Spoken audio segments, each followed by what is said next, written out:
For May the 25th, 2018, we do a free play multiplayer cleanup. Welcome to level 242.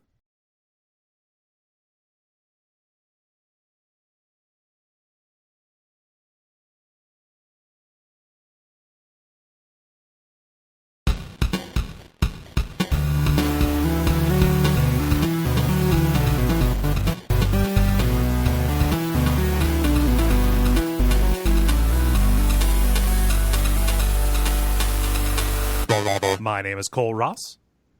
I'm Dennis Furia. I'm David Maismith. I'm Ben Merkel. And you're listening to The Level. It's a podcast for people who love video games. This episode is going to be a little weird because I done goofed up in making a commitment and I need to leave here shortly. So I figured this is the second time we've done something like this. I figured we would do a free play multiplayer cleanup. Woo! Yeah. I think it's also the first one that I have been on. Oh, cool. Yeah. It's time to make good on our promises. I've been keeping them. I've got a whole big list here. There's 60 of them. We're not going to do all of them. Forget. We will never forget what you wrote. No, that lives forever. Internet's an You know ink. what you did. The internet is an ink, my friend. Yeah, but I didn't want to miss a second week in a row because I was dealing with a family commitment last week. And I appreciate everybody's patience. Real quick, how's everybody doing? I'm good. Things. Yeah, I'm pretty doing damn good. spiffy. I don't think we'll talk about it on here, but we played a video game earlier today, Cole. So I had a lot of fun with that. yes, we did. You and I played most of the way through the first chapter of A Way Out. Mm-hmm. Oh, cool. Yeah, we're covering that on WAF. And Ben is very gamely being my playthrough buddy, and it's very hilarious because you have been through that before. You are strategically failing in places so you can see the death animations. Yeah. Curious to test the boundaries. It's very funny. I like it. I love that you're probably rationalizing it like, well, I don't want to bias Cole. I don't want to do anything that I wouldn't do in the first playthrough. While systematically you're walking yourself into every spike trap there. Yeah. I assume there are spike traps. I'm not sure. We spent a little bit of time talking about those absurd flamethrower traps in The Rock. Yeah. Yeah. I mean, is this like the Tomb Raider school of death animation, or not as gory? Yeah. So far, it's just been like, hey, you guys, get out of there, and then like our characters get like, you rascals, you aren't supposed to be here. Yeah. The most violent one was when we fell down a shaft. But you don't see the violence in that one. No, There's just a lot of split frame. Yeah. It's like 5 minutes of So quieter And and quieter. oddly inappropriate kerplunk sound. like kaboom. Yeah. No, that's fun. I'm looking forward to playing more of that tomorrow. Yeah, likewise. Yeah. Cool. Well, I want to get in as many questions as we can, so I'm going to get us started. There are at least 5 different versions of this question, but it's nice to get a little bit of an icebreaker here. Steven asks, what you drinking? Ooh. I got a fun one for this one. Okay. So we got lime rum about a week ago for I forget what cocktail, and we had green tea here for dinner, and I was like, I wonder what would happen if I put the two together.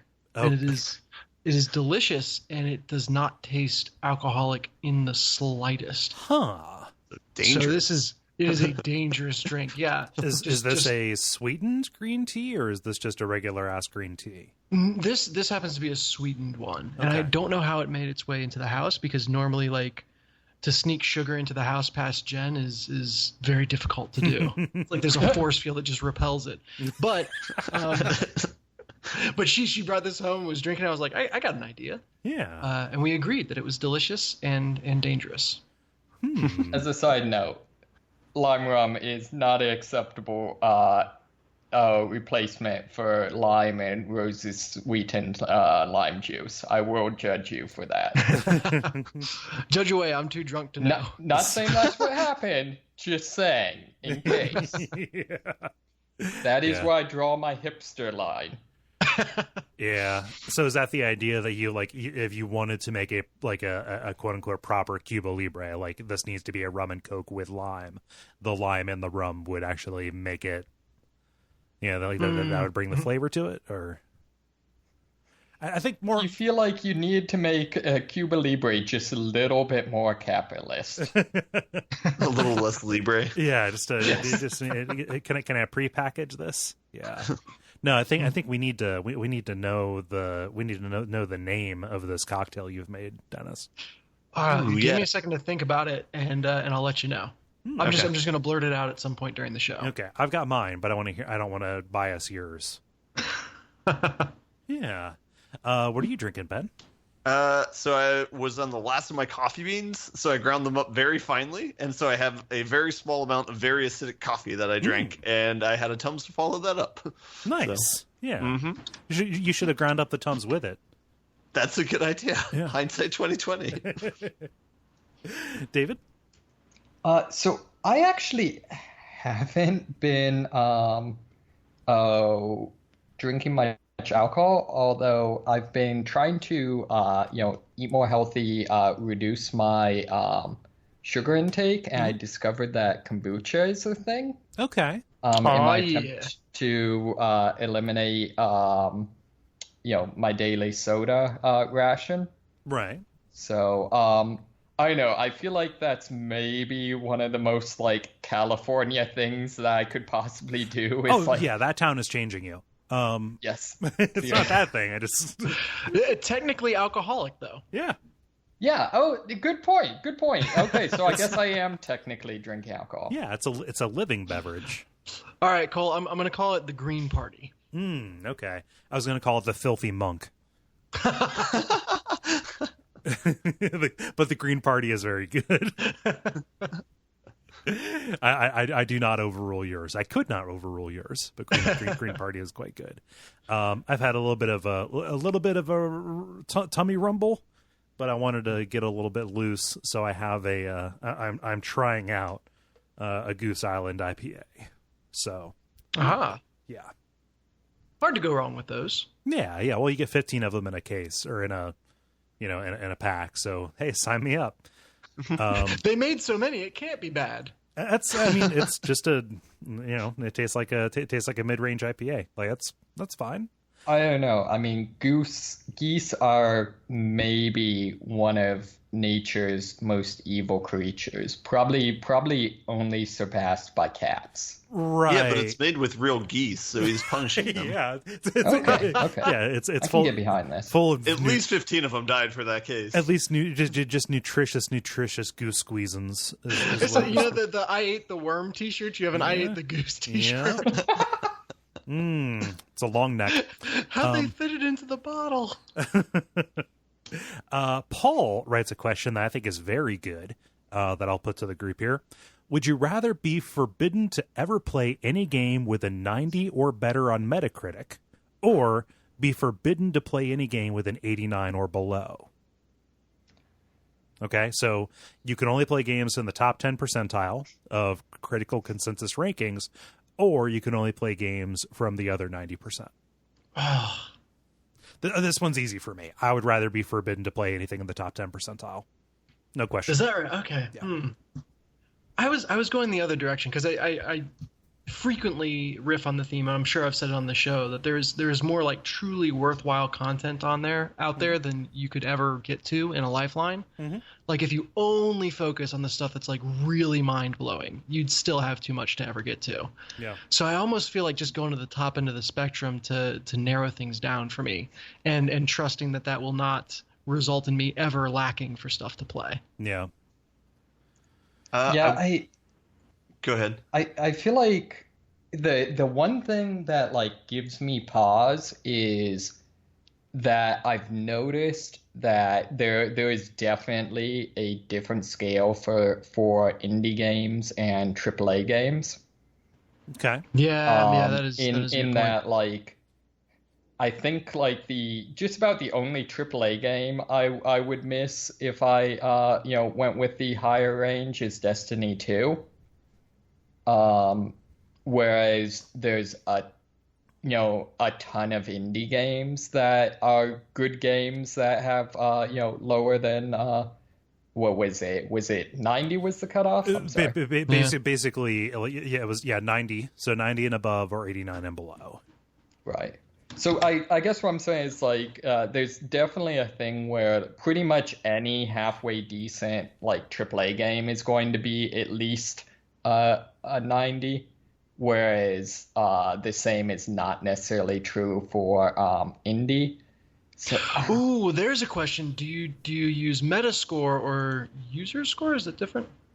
Yeah, Metascore is Metascore is the aggregation of like all the sites rankings, and user score is the populace. I think I'd feel more comfortable going the 90 or above by user score. I would be more comfortable like doing the 80 or score. below on user score, because the user score is only up to 10. Right. Oh wow. Aha. What about like I think okay, first off, like from the question asked, I think I'd probably go 90 or above. But I couldn't play just Into the because- Breach. Good lord. Okay. Just because like I have a tendency towards more being into kind of the actiony AAA type stuff. Mhm. However, man, I think Hellblade would. Oh, sorry. I think my ideal would be if I could pick like only things with Steam reviews of was it very good or whatever. Mm-hmm. Because I've found that like over a long enough time period, it seems like those always end up where they should be. Right. I think this is like a no question for me. I would play the games in the top 10%, just because there's so much good stuff in there. So I'm the only person who picked below. Well, I got to change my answer because Hellblade is outside of the top. Is like an 88.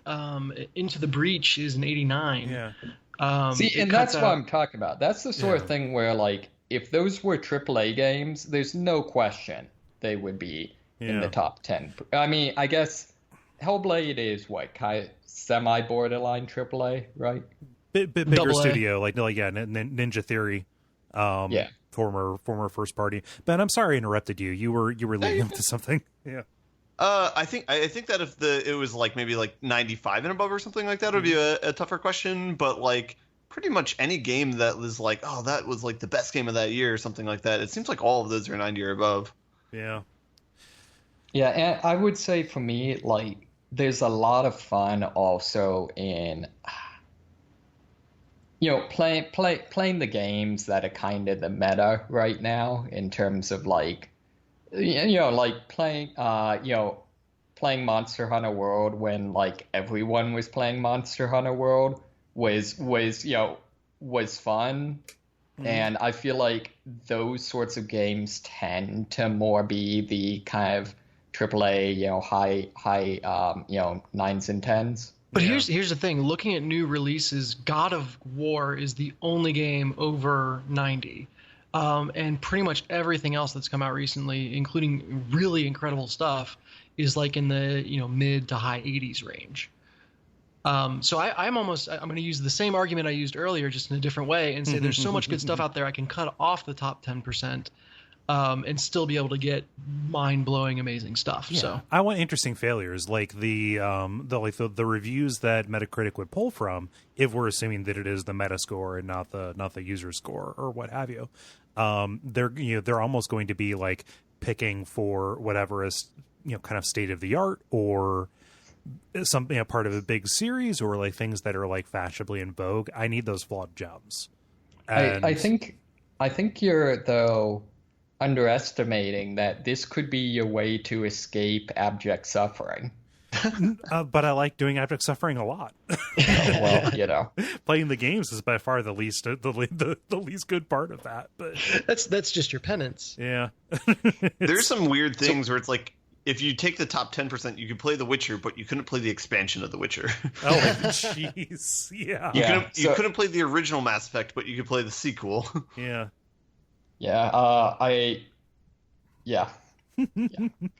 This is what about what if there is one that did like the Rotten Tomatoes thing where it was just positive or not? I would like that.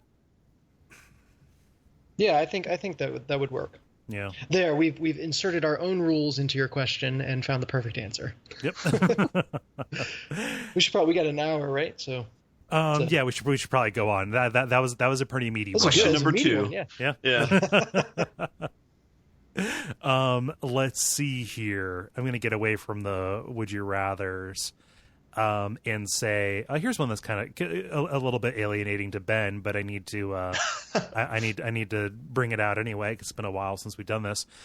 Chris asks, I'm a huge baby when it comes to Dark Souls. For someone who is terrible at Souls games, what would you suggest as the quote friendliest one to step into? Oh man. First Dark Souls. Demon Souls, I think, is a little bit too opaque. Dark Souls 2 is really hard at the beginning, even though there are a lot of quality of life kind of improvements. Even though Dark Souls 3 is the one that I think is the most kind of, it feels the best in your hands right out the gate. I think that it gets way too hard, way too fast. And then the ceiling goes way up. Yeah, I'd say first Dark Souls. What for all of us who have played it? What was the first of that series that you played to completion? Because mine was the original Dark Souls as well. Same. My modus operandi is getting to the last boss and then never bothering to fight them. That's where I'm at with both 3 and Bloodborne. It's the Final Fantasy model. Yeah. Yeah. I think that's right. I would say, like, I feel like 3, I didn't play 2, but I feel like every time I'm in the wiki and I stumble upon some mechanic that I'm like, oh, this would just, like, I could never play a game with this mechanic, I look and it's in Dark Souls 2. Mm-hmm. And I feel like 3, it seemed, I feel like the stuff they did with, like, the what is it, the stagger resistance or whatever, and the enemies having unlimited endurance and their recovery time from when you block, stuff like that, really makes the combat a lot more difficult. Mm-hmm. No, you know what, I'm going to change my answer. Oh, go ahead, sorry. Okay, at least for me, Bloodborne became fairly easy once I learned both to walk everywhere, because its stealth is actually surprisingly effective. Right. And then once you start fighting, just ignore all of the mechanics it tries to teach you, and like hitting things with the biggest weapon possible is usually the best strategy. I was going to change to Bloodborne in order to say I think it would be fascinating to hear a perspective from someone who plays that game first and has never touched any of the Souls games. Because I feel like so much of Bloodborne stands in contrast to the other kind of spiritual games in the series. Yeah. That would be a really... I don't want you to do that for you. I want you to do that so you can tell me about it. We've had people whose entry point to the series was Bloodborne or Dark Souls 3 right into Bonfireside Chat and say, like, yeah, it takes a little bit of getting used to, but otherwise, like, the biggest difference is that it's just slower. Or, something I read, this was some random review for one of the either the second or third games of the Stalker series, that basically argued that the first game in the series is basically the actual story of this series.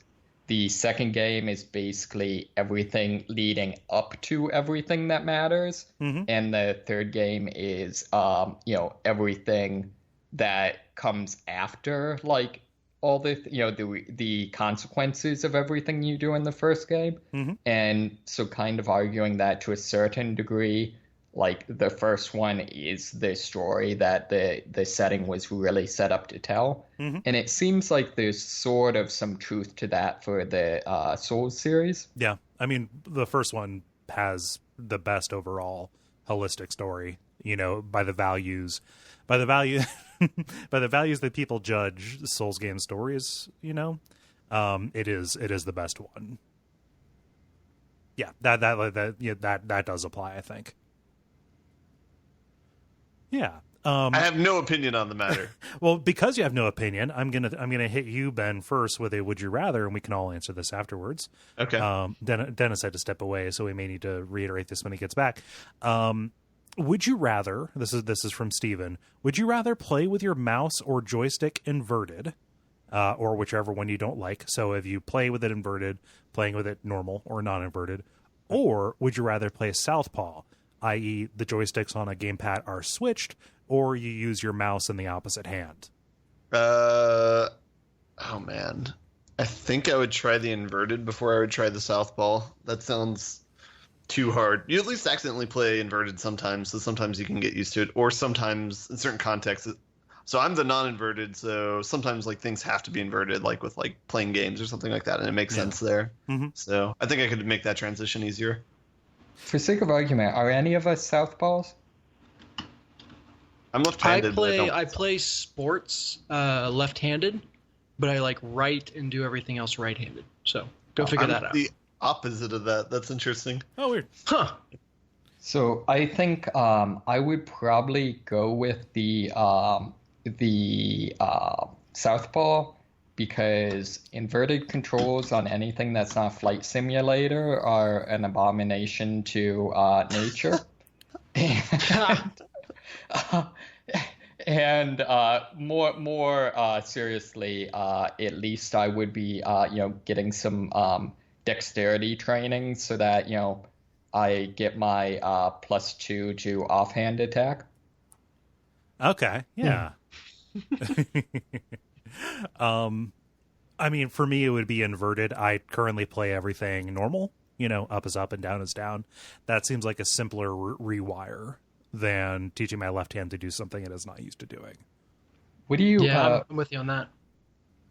I guess I don't know, and if you use a Mac or not, but if for everyone who does, do you use quote unquote natural scroll or whatever the alternative is? I use natural scroll, yeah. Oh, okay. Alternative, where if I drag down, I expect the screen to go down. Right. Whereas if I drag down, it's like I am grabbing onto a piece of paper and pushing it downwards. Yes. So like it effectively is scrolling up. I use I've got like a magic mouse thing, so it's kind of like a little touch surface anyway. So that makes sense for me to do natural scroll. Yeah. Dennis, was that your answer? Yeah, I would go to inverted. In fact, both of my brothers are staunch supporters of inverted joysticks. Oh yeah? Yeah, just everything they do is that where they can. And so growing up, I was the weird one because I played non-inverted. Oh, right. Are you sure they are actually your brothers? Are you sure they are not pod people? Pretty sure one of them is adopted, but it would start fights. It was like a toilet seat up or toilet seat down kind of atmosphere. The toilet seat of video games. Yeah. Oh no.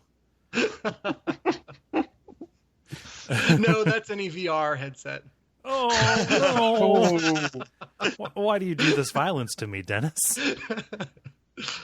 Oh man. Let's see here. I'm gonna do this one. It's not really game related, but Paul writes, "Have you ever moved somewhere where you didn't know anyone? How did you meet people?" Time. Yeah. I've done this twice. It takes a couple years to build up a friend group again. So it's a little bit slow, but I don't know. Find hobbies. That's usually the easiest way. Find hobbies where people are pretty cool. Yeah. So usually board games or Magic, people are pretty friendly there. So yeah. Yeah. You've met people initially through doing board game stuff at work, and then do you have buddies that you've met at the Magic events? Yeah. Yep. Nice. I've amazingly been in Cincinnati my whole life, but I went to Chicago for like a quarter to intern, and I was so bad at this. Right. Just like I was, it was an extended stay hotel, and I tried to go to like one or two of the social events there, and after chatting up the manager and realizing no one else actually attended them, I was like, well, right. I guess I'll spend 3 months alone. It was just I would love an answer to this question as well. I thankfully haven't had to deal with it that much, but Right. I'll definitely emphasize that it takes time. Sure, you don't develop a huge group overnight. It's just like, once every several months you might hit it off with a person and then hang out with them, and that's it. It does have a fond spot in my memory because that is when we took the podcast officially to iTunes, I think. Mm-hmm. And I distinctly remember recording the first episode in the extended stay hotel room. So. Oh yeah. Oh, nice. I've recorded several episodes in extended stay hotel rooms. It is very weird to do that. Yeah. And You're just going to fair, in a chair that's not your chair. And Yeah.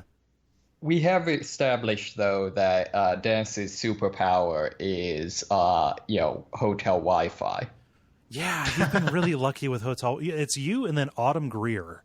Autumn Greer has Really? recorded episodes of Radio Free Midworld on hotel Wi-Fi, and I didn't know until we were just on a break, and she mentioned, "Yeah, I'm not at home. I'm in this what do you do? Like, what kind of blood have you rubbed on your laptop that would make that?" there's your problem. You got to rub it on the hotel manager, not your laptop. Yeah, It's awkward, but it works. Then he gives you the good password, not the bad password. So I'm currently actually partially in this because I moved to San Francisco in January.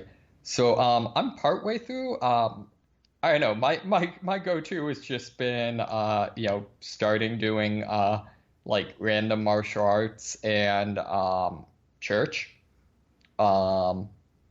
So yeah, it's been interesting. The main weird thing about my social circle right now is Right.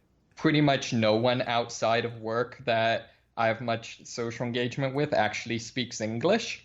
Mm-hmm. It's actually very surprising, how much of a, I don't know, social interaction you can have without having to speak the same language. Yeah. It's a fun little test. Yeah. Come on, haven't you watched Wall-E? I really want to track down the script for Wall-E.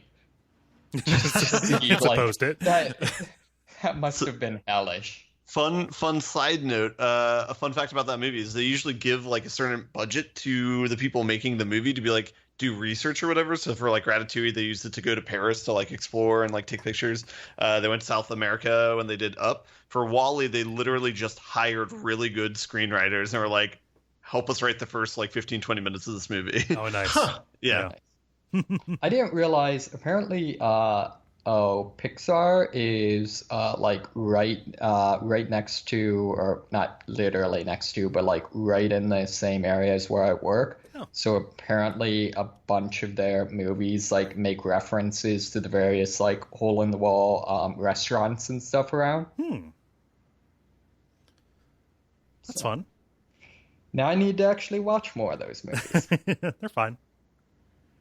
Yeah.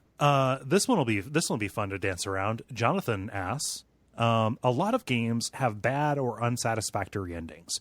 Which game has a good ending? Or what game has a good ending? It's not like there's just one. Pick the one game with a good ending. Oh, I actually have a good answer for this one. Okay. So Max Payne 2 has, I think, a great ending. I think it does a really good job of nailing the feel of the ending and feeling very earned and stuff like that. And that's as much as I'm, do like a lot of the things it does. That's something I kind of hold against Max Payne 3 is they kind of just ignore the ending of 2. Also, just in terms of 2 games just with weird endings, the original Diablo has a very odd ending. I like that ending a lot. And the original Stalker game has a very weird twist ending. I'm going to say this one because I just recently played through it again. But Spec Ops: The Line has one of my favorite endings in games. Sure. Yeah. Sure. Actually, technically has 5 really good endings. Yeah, I know. It's kind of ridiculous, isn't it? Yeah. Dennis. Let's see here. I know endings that I've had a strong reaction to, but I'd have to go. I'm gonna to Hellblade. Okay. So Senua's Sacrifice, and I'm gonna include kind of like the cutscene, the final before the final boss fight, and then the end after that of all like as part of the ending. Right. Like that was incredibly affecting for me, and I was basically like just tears streaming down my face during the entire final boss fight. Oh, nice. Dang. Yeah. Ben? I think I'll say Inside for recent games. Oh, dang. Yeah, that's also very good. Mm-hmm. So I realize this is not the answer, but I think worst ending of all time, and to express how much I despise this ending, consider that I'm not going with like the Stanley Parable or any of the Dead Island games. So this is a game. This is a game that you otherwise liked. Yes, is the ending to Life is Strange. Oh, huh. I enjoyed that. My issue with it is not the fact that it's a little bit spoiled. Not the fact that it doesn't have an overtly happy ending, so much as the fact that it just unilaterally undoes. That basically pulls the "it was all just a dream." Like it's more that is what bothers me, and the fact that I think a lot of the positive aspects of it relies on you not actually thinking through what the consequences of we can't we can't engage on this further without giving away a lot of details about a very good game. So I don't want to I don't want to continue. A game I highly recommend, and you should play even to the end. But the end still, I think, is one of the worst in any game I've ever played. Oh wow. We're getting up Hot here. take. We're getting up here in time. John writes, "How do you talk about your gaming interests to a non-gaming partner or close friend? People close to me obviously want to know what I'm doing with some of my free time, but too little of a response makes me sound dodgy, and the alternative just makes their eyes glaze over. Is there a medium ground, and how do I get there?" I do like the idea. Yeah, so what? Like, what do you do on like weekends? Oh, nothing. Just sit in a room. What do you do on weekends? Yeah, who told you? Who told you? You're getting real nosy there, aren't you? Yeah, the majority of people that I've like interact with and kind of met are people who I've met through work or whatever, and you know, you end up talking about this stuff. For me, like any kind of game thing was brought up in context of like, oh, I have an idea for like a project or for like a visual idea. It's going to be similar to something that's like in this game. And then you bring it up, like, you know, you show them a video or like, you know, the style of it or whatever. And then like, okay, yeah, like, yeah, I found out about that because I was reading about this game or whatever. Like, it just doesn't kind of end up becoming a thing, you know? So that was hardly an answer. Yeah. I want answers from people who actually interact with other people. You just suddenly got incredibly faint. Oh, no, I kind of trailed off. Can you hear me better now? Yeah. I'm in the interesting situation where like the work I do relies very heavily on like analogs and be able to pull like examples and connect dots from stuff. And the majority of the time when you're doing that live, it comes from your personal life. It's like just stuff that's in your head. And so I'm constantly in this situation where I'm like, oh, I've got the perfect analogy to explain what we're trying to do here, but it's based on Mortal Kombat. Shit. That I don't see anything wrong with this. Yeah. No, it's great. But usually the heuristic I run it through is like, all right, if I can explain this as if it were like a movie scene, I can probably get through it. Or if I could explain it as if it were a board game, not actually like disguising what it is, but like, okay, if I could explain it as a movie scene or as a board game, I can get through it. If it requires more than that, it's probably going to be too complicated and I'll jettison it. So, yeah. See, I just assume that, you know, I don't come from this world, but I would just assume that all like business strategy meetings at some point involve the phrase "finish him." Yeah. But yeah, so when I explain it, I don't like pretend like it's a movie, but I will, like it needs to be that simple to get it out. Mm-hmm. Yeah, so similar idea. Except mine was more about like visual stuff as opposed to other. Oh, sure. Yeah. Yeah, I'd say for me, like almost all of my like connections, are have at least some, interest in gaming and stuff like that.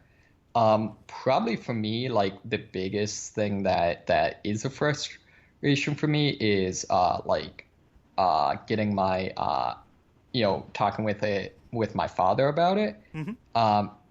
To a large degree because like he's really into like the kind of the Tom Clancy kind of techno thriller type of stuff. Right. And so like there's a lot of games that cater to that would be that I think you'd really really enjoy. Mm-hmm. But like there's no way I'm ever going to get him to try any of them. Yeah. Yeah.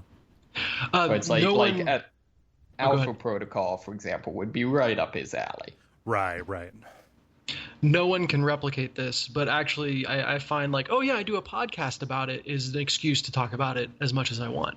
Mm-hmm. Like there's some because you record it, it's somehow like valid now. Yeah. Well, I mean that's like science. It's just dicking around and recording what happens. Yeah. Ben, how about you? No, yeah, I have a similar experience where a lot of times I talk to people about it as like an intro. I'll be like, "Oh yeah, I do a podcast about video games," and then like they'll ask me about that, and then or just talk about kind of like how that goes. But I've never really felt like hesitant about sharing the fact that I play video games, or like I don't know. I think it's just like any other interest. Like if somebody asks you, to volunteer the information, go ahead and do it, and then don't. And this is difficult for me. Like you'll hear me kind of hit the brakes even when I'm talking here. It's kind of like, oh, do you guys actually want to hear about all this? Like, don't hit them with too much. Like, say enough to not still sound like you're avoiding them or making it weird or whatever. But like, if they want to know more, have them ask more, and then immediately turn it around and ask them how they spend their free time. Because you in any conversation, you don't want to be the one talking. A little Aikido there, yeah, sure. Yeah. That's a good general life skill. Yeah. One of the things exchanges whether I am very proud of though is back home my one of the pastors at my church games with his son who's fairly young. I don't know, maybe in the 10-ish range. Mm-hmm. And so better at video games than we will ever be. Right, exactly. And but was talking about it can be legitimately hard, finding games that are kid appropriate, stuff like that. And so, he was talking, mostly they've been doing, they both really liked Counter-Strike, whatever the current, Steam's kind of current iteration of Counter-Strike. So I was able to introduce them to PlayerUnknown's Battlegrounds, and heard back a little while later that that's now like their favorite game. So that's good. Camping with my son. Yeah, exactly. At my old office, I kind of ended up being, worked with a lot of people with kids, and people would ask like, "Oh, I myself really enjoy X kind of game, and I want X kind of game for my kid. Can you recommend Y game that will also be appropriate for a kid?" And then like sitting down and having like talking with them, like that takes time to become like a source of information for people, but that is good. Like to use that to help people specifically when they request. Do not offer that advice unsolicited. All right, I want to try this out right now. Kole, I like the game Manhunt. I want a game like Manhunt that my kid can play. I don't know. We music because No, can't. I can't think of a kitty stealth game. You really right. yeah. So Listen up, the one that I feel like super conflicted about is my martial arts instructor. It got when I was in Cincinnati, got is super into like heavy metal music and like dark fantasy stuff and stuff like that. So it's like you would absolutely love the setting of Dark Souls, Yeah. But are you sure this is a thing you want to do? Yeah. You got to keep the Dark Souls recommendation in the chamber and also behind glass, and then in a velvet bag in a safe underneath your bed. Yeah. Man, I would love to see your sleeping arrangement. It's basically the opening to Get Smart. Let's do it. Let's do a lightning round. I'm going to record the outro on my own, so that way we can do just one more, because I have to go shortly after this. But Robert asks, "What is the first game you remember finishing?" Sonic 2. For me, it would have been the original Spyro the Dragon. Okay. I have no idea. Yeah, I remember playing Mario 1 and Mario 3, but I never remember beating any of those games. Yeah, if I did, I guarantee you I got like to credits or to the last dungeon or whatever. But using warp whistles or warp tunnels, like I don't count that. Yeah, I remember getting to World 8 very quickly, and like because cheats were the coolest thing ever to kids. I do remember there's a Mickey Mouse puzzle game like way back when. I do remember playing and beating that, and that was like around maybe 2nd or 3rd grade. Yeah. Oh well, can you ever beat Mario Teaches Typing? I don't know. I think when you get the nude scene with Yoshi, yeah. Maybe Oregon Trail. Yeah, that's what I was gonna say too. Yeah, I think I beat that. Yeah. No one's ever beat Oregon Trail. Don't lie. You always die in the Snake River. Grueling pace. It's a kill screen. Yeah. Yep. Low portion meals. Yep. Let's get there. We're gonna get to Oregon if we have to march our feet to stumps. Yeah. Oregon Death March. Yeah. David, let me rephrase the question. It's not can you remember the first game that you beat? What is the first game that you remember beating? I would say probably the first Stalker game. Okay. Yeah. All right. Well, do you all want to button it up? Lightning round of buttons. Those are snaps. Shit. The credit. Yeah, there's nothing special that I want to ask for in this credits. Thanks to everybody for listening to this kind of strange episode. We'll be back with something more normal next time. The usual stuff: ratings and reviews on iTunes, Patreon, etc. Just go and enjoy your week or weekend. I should probably do the outros. So let's see here. I've been Cole Ross. You can find me at Cole Ross on Twitter. I was also joined by, let me think about the order, Dennis, D Furia on Twitter, David, who I don't think is on the internet, and then Ben, who is Merkleby on Twitch. And stick around, I don't know, for like some titles, but not really. Okay, bye.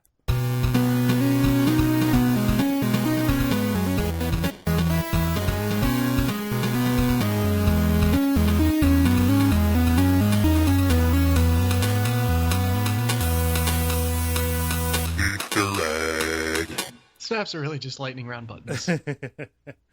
Cool. Like I said, I'll do the admin afterwards. I wanted to get up to this point where I have time to go and grab more water for the thing I'm going to do. Yeah, if you think, good luck. Quick, yeah. Can I throw out some titles?